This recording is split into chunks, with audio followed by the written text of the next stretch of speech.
Welcome to Hope Matters Radio. When I have a client that calls me and says, Amy, we need your help. We need to sell our house. We can't afford it anymore. For me, that's the first red flag. I stop, I say, okay, tell me what's going on. What do you mean you can't afford it anymore? Are you making mortgage payments? Have you stopped making mortgage payments? What advice should I give that client? Who should I tell them to call first? I would love to speak to that type of client because I'd like to engage them early in the process. If they're at that point, usually they're a little bit further along, because if they're saying we can no longer afford our home, there's obviously history there of something happening. Maybe it's 1 or 2 months down, and that's perfectly fine. But to be able to engage them earlier would be fantastic, to help them and guide them back to their servicer. The solution has to be customized to their individual problem. If it's just a short-term hiccup, loss of a job for a temporary period of time, they could always reinstate the mortgage if it's defaulted and make it current again. Okay. If it's a high interest rate, they could always refinance the house and refinance that mortgage interest rate to the current market rates. And that could reduce their monthly payment hundreds of dollars and make it affordable. They could always sell the house via short sale and walk away owing nothing. We never know where somebody's at. Is it, I missed a payment by 15 days, Mark, as we always laugh, which, yeah, that's a situation. Raise your hand, what can we do? Or is the sheriff standing at the door posting the notice? Right. So when we get into that situation, where do we go from there? What are solutions to say, time out? We know that we can contact the servicer, but there's more to this story. Well, like you said, James, it all depends on where they are in the timeline. If they're pre-foreclosure, I always recommend people calling the servicer, doing a workout, a loan modification, some sort of program or process to avert the foreclosure altogether.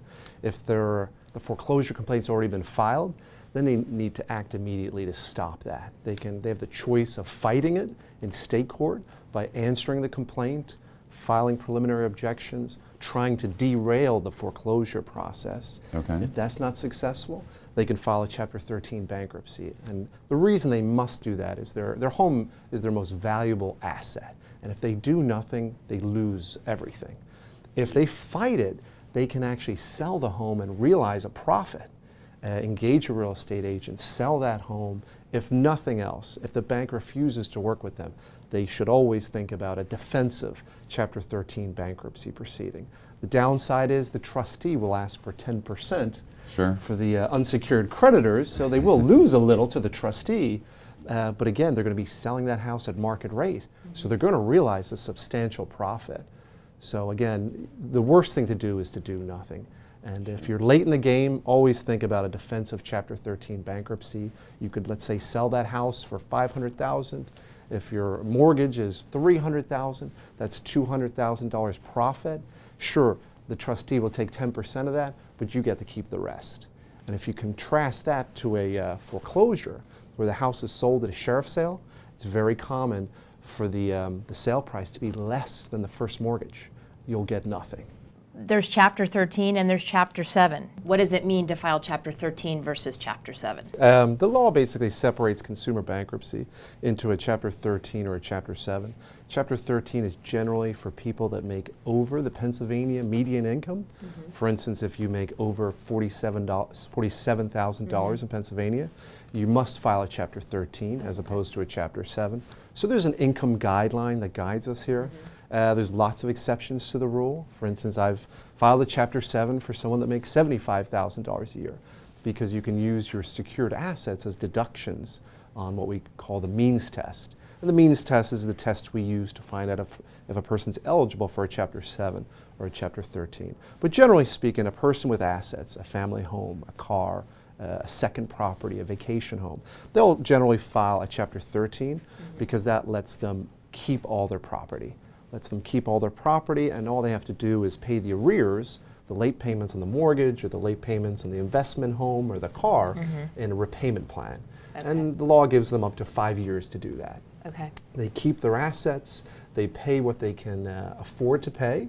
The simple test is income minus expenses equals disposable income, basically the money in your purse at the end of the month, the money in your wallet. I'm already at zero. I don't have a purse. And then you make a good faith attempt to pay off your creditors.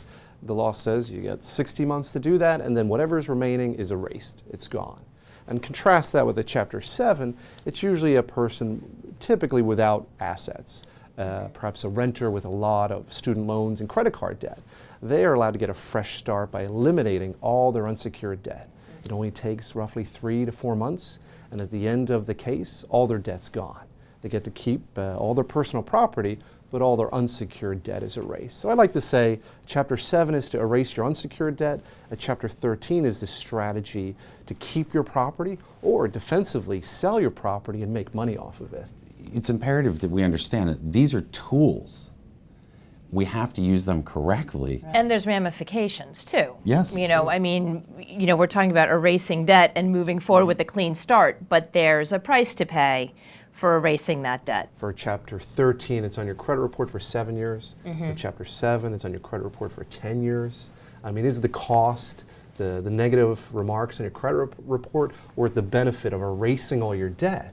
And I like to tell people, if you have all this debt that you can't afford and you can't save up a down payment to buy a house, you're never going to buy a house. Yeah. Right. You got to get rid of it. You get rid of it. Now, for the next 2 years, you're saving your money up to put 10% down on your mortgage or the house that you're going to purchase. Now you have the ability to save money and buy a house in the future. Hope Matters Radio is brought to you by the Real Estate Radio Network. Visit hopemattersradio.com for more information. That's hopemattersradio.com.